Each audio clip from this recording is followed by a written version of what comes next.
വലിയ ഭയങ്കര ചെളി കൊണ്ടാണ്. Dark brown colour. ചെറായിത്തുറയിലുള്ള ചീഞ്ഞ മീൻ മുഴുവൻ ഇതില കൊണ്ടിടാം. അങ്ങനെ ഇതിൽ നിറയെ മീനാ. തടിയന് മീനുങ്ങളെ പോലെ ഇതില കൊണ്ടിട്ടത്. താണ് പോകുമ്പോൾ കുമിള ആ അതിങ്ങനെ വരും.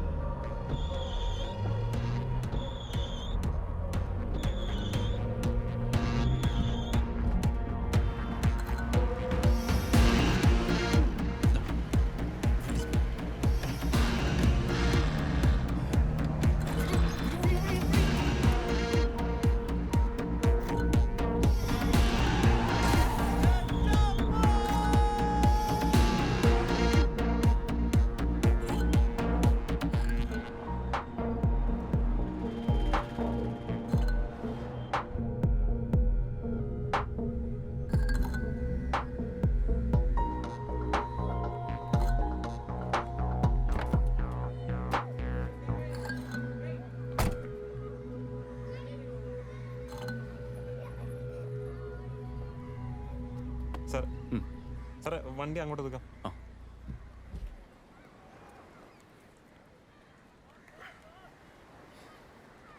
പുറത്ത് വെച്ച് കാണാമെന്ന് പറഞ്ഞേ.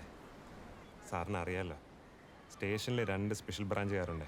രണ്ടും കണക്കാ, അസോസിയേഷൻകാരാ. പിന്നെ പോലീസുകാർക്ക് ഏറ്റവും വിരോധമുള്ള കൂട്ടരാണ് സാറിൻ്റെ ഈ പ്രൊഫഷൻ. മറ്റൊന്നുമല്ല, നമ്മൾ ഈ നാട്ടുകാരെയൊക്കെ വിളിക്കുന്ന തിരക്കേ പടച്ചവും കൂലിയിരുന്ന കോടതിയിലാണ്. എന്തായാലും ഇവിടെ വെച്ച് മീറ്റ് ചെയ്യാന്ന് പറഞ്ഞാൽ നന്നായി. ഒരു സ്പെഷ്യൽ ബ്രാഞ്ച് റിപ്പോർട്ട് ഒഴിവായി കിട്ടിയല്ലോ.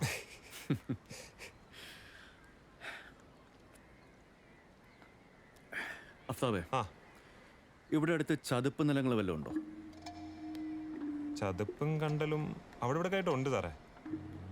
സാറിനെ സഹായിക്കാൻ പറ്റിയ ഒരാളെ ഞാൻ കണ്ടുവച്ചിട്ടുണ്ട്. ഞാൻ ജോയിൻ ചെയ്യുമ്പോൾ പെൻഷൻ പറ്റിയ ഒരു അഡീഷണൽ എസ് ആണ്. ഈ നാട്ടുകാരനാ, നല്ല മനുഷ്യനാ. പേര് മൈക്കിൾ. ഞാൻ സാറിനെ കൊണ്ട് വിളിക്കായിരുന്നു.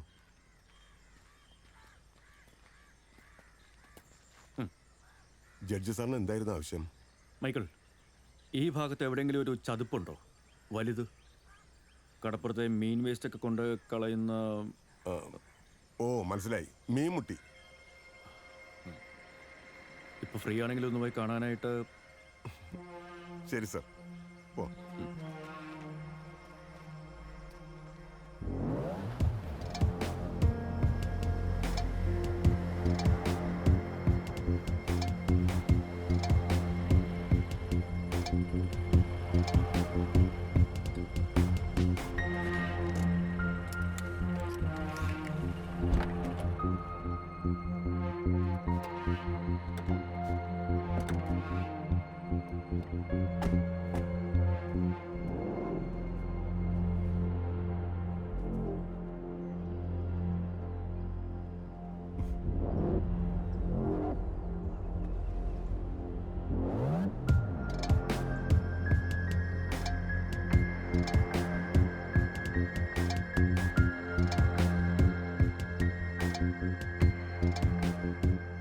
ഇതാണ് സാർ അന്വേഷിച്ചു വന്ന മീൻമുട്ടി ചതുപ്പ്.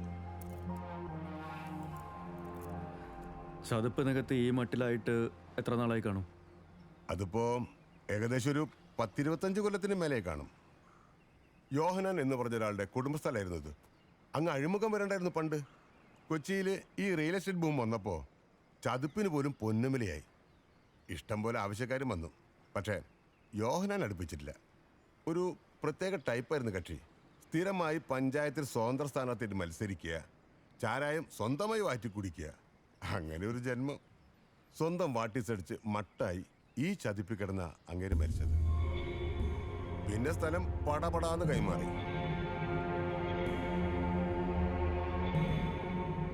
ഈ യോഹന്നാൻ കാണാൻ നല്ല സൈസുള്ള ആളായിരുന്നു. പിന്നെ ഒരു കാട്ടുപോത്ത് വെട്ടാൻ വന്നാലും പിടിച്ചൊക്കെ ശേഷിയുള്ള ആളായിരുന്നു. അല്ല സാറെങ്ങനെ ഇതൊക്കെ? അല്ല, ഞാനൊരു ഗവേഷണത്തിന്റെ ഭാഗമായിട്ട് ഇങ്ങനെ പഴയ ചില സംഭവങ്ങൾ. യോഹന്നാൻ്റെതൊരു അപകടമരണമായിരുന്നു എന്ന് ഉറപ്പായിരുന്നല്ലേ?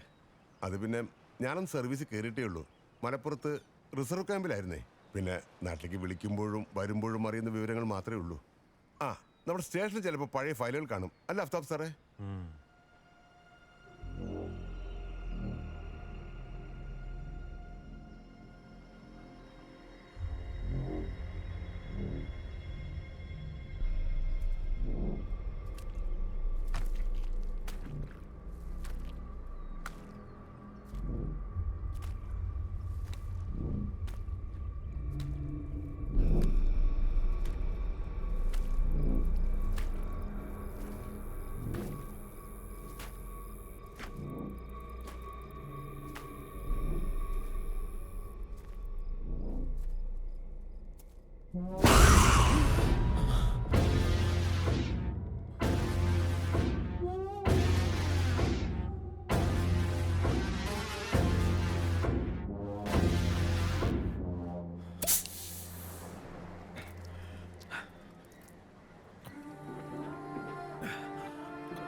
ഞാനിവിടെ എത്തി അന്വേഷിച്ചു.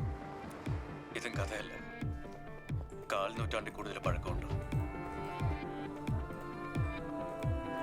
താൻ പറഞ്ഞതുപോലെ ബാംഗ്ലൂർ, നമുക്ക് എത്രയും പെട്ടെന്ന് പോകണം.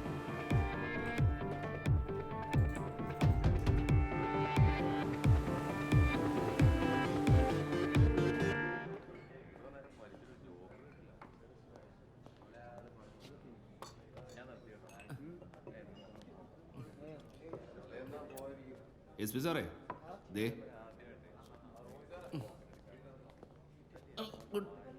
താൻ ചത്തില്ലല്ലേ? അയ്യോ ഇല്ല സാറേ. തൻ്റെ കൺവട്ടത്തിലൂടെ ആ മജിസ്ട്രേറ്റ് വീണ്ടും ചെറായി വരെല്ലാം പോയി ഈ പൊല്ലാപ്പനെ ഒപ്പിച്ച്. അതിന് സാറേ ഞാൻ വരാപ്പുഴ പാലം പോലും എത്തിയില്ലല്ലോ. ഒരു മുണ്ടന്മാര്. എൻ്റെ പൊന്നു സാറേ, എനിക്ക് ഈ CID പണിയൊന്നും താങ്ങൂല. ഞാൻ സാറ് പറഞ്ഞ പോലെ കണ്ണിലെണ്ണ വെച്ച് ആ മജിസ്ട്രേറ്റിൻ്റെ പിന്നാലെ എത്ര ദിവസം നടന്ന്.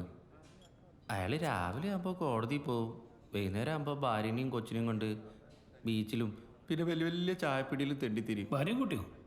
താൻ ഇത്രയും ദിവസം ആരോട് ഫോളോ ചെയ്ത്? അപ്പോൾ ഇത് ഫുള്ള് കുടുംബമുണ്ട്. ഇതാ ഫോട്ടോ എല്ലാം ഞാൻ എടുത്താ. വലുതാക്കാൻ പറ്റും. എങ്ങനെയുണ്ട്?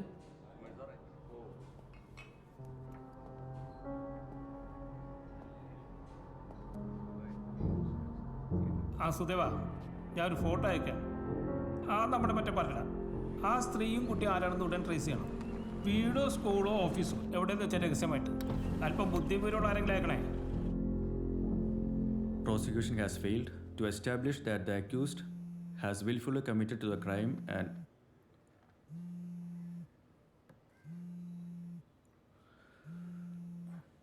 കഴിഞ്ഞിട്ട് വിളിച്ചാൽ മതി സർ.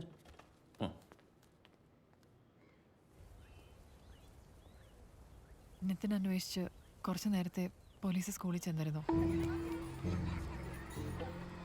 അവനും ജോണുമായിട്ടുള്ള റിലേഷൻ എന്താണെന്ന് ചോദിച്ചു. എനിക്ക് പേടിയാവുന്നു.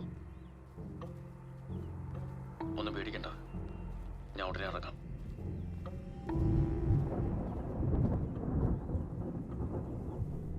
എന്നെക്കുറിച്ചും അവർ HRL വിളിച്ച് അന്വേഷിച്ചു. ജോണിൻ്റെ കാര്യം തന്നെയാണ് ചോദിച്ചത്. എടോ, ഒന്നും സംഭവിക്കില്ല. എൻ്റെ ചീഫ് അജിത് സാറിനോട് ഞാൻ എല്ലാം പറഞ്ഞിട്ടുണ്ട്. നിങ്ങൾ രണ്ടാളെയും കുറിച്ചുള്ള എന്ത് അന്വേഷണവും it will be called off immediately. I promise. പക്ഷേ ഇതിൻ്റെ പിന്നിലുള്ള സത്യം എത്രയും പെട്ടെന്ന് കണ്ടെത്തിയേ പറ്റൂ. ഇതിനുമായിട്ട് നമുക്കിപ്പോൾ തന്നെ ബാംഗ്ലൂർക്ക് പോവാം. സച്ചിൻ്റെ ഫയലുകൾ ലോക്കറിൽ വല്ലതും ആണോ?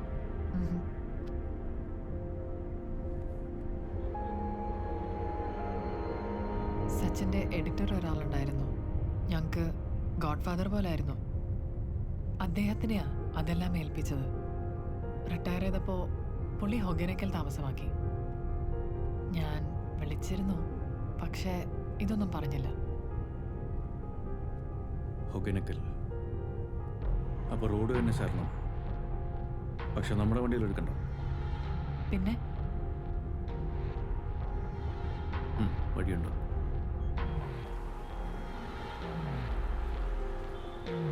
ലോങ്ങാ ലാഭം. ഞാൻ സാറോട് എപ്പോഴും പറയും.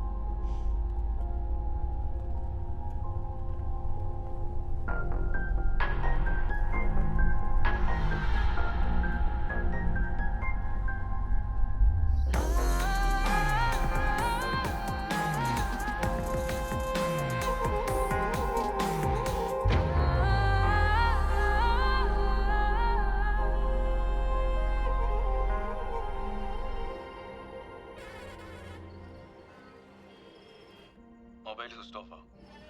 ഞങ്ങൾ വെളുപ്പിനങ്ങെത്തും. ഈ കഥകൾ എങ്ങനെയാ കിട്ടിയതെന്ന് നിതിൻ അറിയില്ല എന്ന് എനിക്ക് ഉറപ്പാണ്. പക്ഷേ ഈ മരിച്ചുപോയ അച്ഛൻ എനിക്ക് എന്താ പറയേണ്ടതെന്ന് അറിയില്ല ബേബി. എനിക്ക് നിതിനെ എങ്ങനെയെങ്കിലും ഏടാ കൊടുത്ത് ഇന്ന് സേവ് ചെയ്യണമെന്നേ ഉള്ളൂ. ആ മനുഷ്യൻ്റെ ഫയലുകളിൽ നിന്ന് എന്തെങ്കിലും ക്ലൂ കിട്ടി അത്രയല്ലേ. ബേബി സോറി ശാലു, ഞാൻ പിന്നെ വിളിക്കാം. അവനോട് പറഞ്ഞേക്ക്. ആ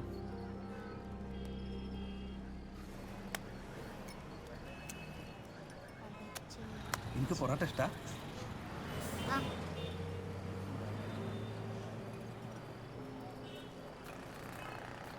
എന്തെങ്കിലും ഓർഡർ ചെയ്തായിരുന്നോ?